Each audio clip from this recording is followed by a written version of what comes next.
Hi hello friends, எல்லாருக்கும் வணக்கம். என் பையன் இங்கே பாருங்க, ஐயா ஹாய் சொல்கிறான். என்னடா சாப்பிட்ற?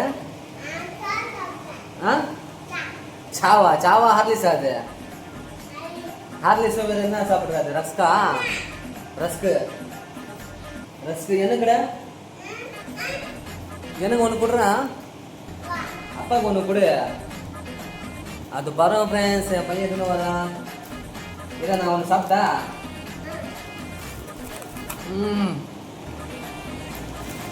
ஒரு மேட்ரு சொல்லுங்க உங்கள்கிட்ட போதும்பா. என் பையன் பார்த்தீங்கன்னா என்றைக்கும் இல்லாமல் இன்றைக்கி பார்த்தீங்கன்னா என் பையன் பைக் வேணுமா, மோட்டர் பைக்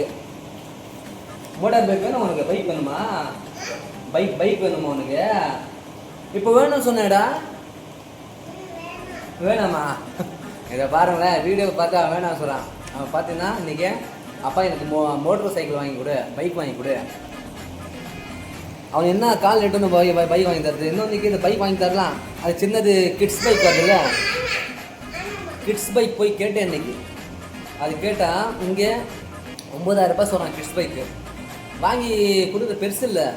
அவன் எப்படி ஓட்டுவான்? கீழே மேந்துருவான் அவன். அதுவும் இல்லாமல் இங்கே ஓட்டுறதுக்கும் ஃபஸ்ட்டு பார்த்தீங்கன்னா இடம் இல்லை, இங்கே ரோட்டில் தான் போய் ஓட்டணும் அவன்.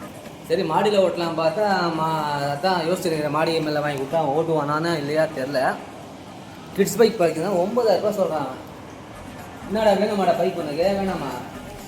இங்கே பார்த்து பேசு, கேட்குறாங்க பாரு அவங்க. வேணுமாடா எனக்கு கிட்ஸ் பைக் வேணுமா? என் பையன் பார்த்தீங்கன்னா என்றைக்கும் இல்லாமல் கேட்டான். என்ன பண்ணுற ஒன்றுமே தெரில. என் பையனுக்காக கிட்ஸ் பைக் வாங்கி தர போகிறேன். பைக் வாங்கி தரட்டா? ஓட்டுவியா நீ? எப்படி ஓட்டுவ?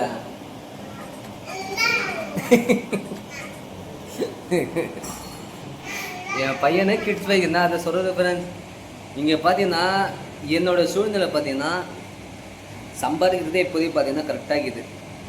இருக்கிற விஷயம் அதுதான், உண்மையில் சம்பாதிக்கிறதே பார்த்தீங்கன்னா இப்படி சம்பாதிச்சா இப்படி கடன்காரத்துக்கு கொடுத்ததே கரெக்டாக இருக்குது இப்போ. ஏன்னா இப்போ எனக்குன்னு பார்த்து எனக்கு நான் ஒரு ஆசை இல்லை, அது வாங்கினேன் இதெல்லாம் எதுவும் இல்லை. ஏன்னா இப்போதைக்கு என்னோடய சின்ன ப்ராப்ளம்ஸ் தான் இருக்குது. அதெல்லாம் கொஞ்சம் முடிச்சுட்டா நல்லா இருக்கும்னு நான் யோசிச்சு நிற்கிறேன். வேறு ஒன்றும் இல்லை. சின்ன ப்ராப்ளம்ஸ், சின்ன கடன் தான் இருக்குது. அந்த கடன் முடிச்சா எனக்கு அந்த தொல்லையை போதும்னு நான் சொல்லி நிற்கிறேன். வேறு எதுவும் இல்லை. சரி, கடவுள் அதுக்குன்னு ஒரு வழி காமிப்பான். எல்லாத்துக்கும் வழி காமிக்கிறான், இது வழி காமிக்க மாட்டான்னு. ஆனால் என்னென்னா பெரிய பெரிய கடைக்காரன் எல்லாம் லட்சக்கணக்கில் கொடுக்குறான் பார்த்தீங்களா. அவங்கெல்லாம் பார்த்தீங்கன்னா சரி இன்றைக்கி இல்லைன்னா நாளைக்கு அட்ஜஸ்ட் பண்ணிட்டு போகிறாங்க. அந்த சில்லற கணக்கு கடன் இருக்குது பார்த்தீங்களா, அவங்க தான் ஒரு மாதிரியாக பேசுகிறாங்க ஃப்ரெண்ட்ஸ். ரொம்ப ஒரு இதாக பேசுகிறாங்க. எப்படின்னா 10,000 ரூபாய் கொடுத்துட்டு 1,00,000 ரூபாய் மாதிரி பேசுகிறான் அவங்க. என்ன நீ வாங்கிட்டு இந்த மாதிரி பேசுகிற இந்த மாதிரி? ஏன்னா நான் இது வரையும் யாருக்கிட்டையும் கடன் வாங்கி இந்த மாதிரி யாருக்கும் நான் வச்சுக்கிட்டு இல்லை. சாப்பிட்றேன். நான் கடன் வாங்கி பார்த்தீங்கன்னா உண்மையிலே யாரும் என்ன ஒரு வார்த்தை சொல்கிற மாதிரி நான் வச்சுக்க மாட்டேன். ஏன்னா நான் அந்த மாதிரி நான் இது பண்ணிக்க மாட்டேன் ஃபஸ்ட்டு. ஏன்னா எனக்கு பிடிக்காதெல்லாம். ஏன்னா ஒருத்தர் நம்மளை நம்பி கொடுத்தான்னா, கடன் கொடுத்தான்னா அதெல்லாம் பார்த்தீங்கன்னா நான் கரெக்டாக நான் இது பண்ணுவேன், மெயின்டைன் பண்ணுவேன். ஸோ எனக்கு அந்த இதே எனக்கு பிடிக்காதெல்லாம். ஏன்னா அந்த மரியாதை ஒருத்தர் நம்மக்கிட்ட மரியாதை பேசுகிறாங்களா, அந்த ரெஸ்பெக்ட்டு நம்ம இது பண்ணிக்கணும். அதே மாதிரி தான் அவங்கக்கிட்ட நம்ம ஒரு ரெஸ்பெக்டாக இருந்துக்கணும். சரி அவன் நம்மளுக்கு அவ்வளோ மரியாதை பேசுகிறானே, இன்றைக்கி இல்லைன்னா நாளைக்கு குத்துலாம் அந்த மாதிரி நம்ம நினைக்கிறோம் பார்த்தீங்களா, அதே உண்மையான தப்பு. என்னடா என் பையன் பார்த்தீங்கன்னா ஹார்லிக்ஸ் தரான். என்னடா இது? நீ சாப்பிடு. ஸோ இங்கே பார்த்தீங்கன்னா ஒருத்தர் ரெஸ்பெக்ட் தரான்னு அவங்கக்கிட்ட நீங்கள் ரொம்ப அட்வான்டேஜாக இதுவும் எடுத்துக்காதீங்க. அவன் நம்மளை ரெஸ்பெக்டாக பேசுகிறான், சரி அட்ஜஸ்ட் பண்ணிப்பான்னு நினைக்கிறோம் பார்த்தீங்களா, அதுதான் நம்ம செய்கிற முதல் தப்பு. யார்கிட்டையும் பார்த்தீங்கன்னா ரொம்ப இதாக பண்ணிக்காது, அட்வான்டேஜாக எடுத்துக்காதீங்க. இருக்கிற விஷயம் தான். ஒருத்தன் அவங்கள்ட்ட பொறுமையாக பேசுகிறான்னா அந்த பொறுமையை நம்ம காப்பாற்றிக்கணும். சரியா? இது புரியவர்களும் புரியும்.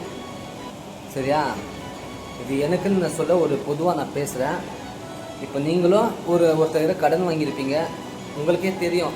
பெரிய பெரிய கடன்லாம் கூட சின்ன கடன் வாங்கியிருப்பீங்க. அவங்க பார்த்தீங்கன்னா லேக்ஸ் கணக்கில் பேசுவாங்க. அப்படியே நான் இன்னைக்கு கொடுத்தேன், நீங்கள் எப்படி கேட்டு அப்படி எப்படி வாய்ப்பு அந்த மாதிரி பேசுவாங்க. ஸோ உங்கள் மரியாதையை நீங்களும் கெடுத்துக்காதீங்க. சின்ன கடன் இருந்துச்சுன்னா ஃபஸ்ட்டு அது முடிச்சிடுங்க. அந்த பெரிய கடன் இருக்குது பார்த்தீங்களா, அதுக்கு இப்போது நீங்கள் ஒரு அமௌண்ட்டாக சரிங்களே, அதே மாதிரி என்ன பண்ணுங்கள், கொஞ்சம் கொஞ்சமாக அந்த சின்ன கடன் இருக்குது முடிச்சுட்டு அவங்கள்ட்ட சொல்லிடுங்க. இந்த மாதிரி அந்த டேட்டில் நான் ஒரு அமௌண்ட் நான் கொடுத்துட்றேன், அந்த மாதிரி கொடுத்துட்றேன்னு சொல்லி நீங்கள் ஒரு பொறுமையாக சொன்னாலே அவங்க ஏற்றுப்பாங்க. புரியுதா? ஸோ உங்கள் ப்ராப்ளம்ஸ் எப்படி நீங்கள் சால்வ் பண்ணணுமோ அந்த மாதிரி சால்வ் பண்ணிக்கோங்க. ஓகே ஃப்ரெண்ட்ஸ், வேறு ஒன்றும் இல்லை, அதான் சொல்லியிருந்தேன். இன்னொன்று பார்த்தீங்கன்னா என் பையன் பைக் வேறு கேட்டால, அந்த பைக்கோட பிரச்சனை பேசி இப்போது எந்த பிரச்சனை வரையும் வந்து இருப்பாருங்க. ஸோ உங்கள் ப்ராப்ளம்ஸ் எது வந்தாலும் சமாளிச்சுட்டே போயுங்க, அதுதான் நான் சொல்லுவேன். Bye friends.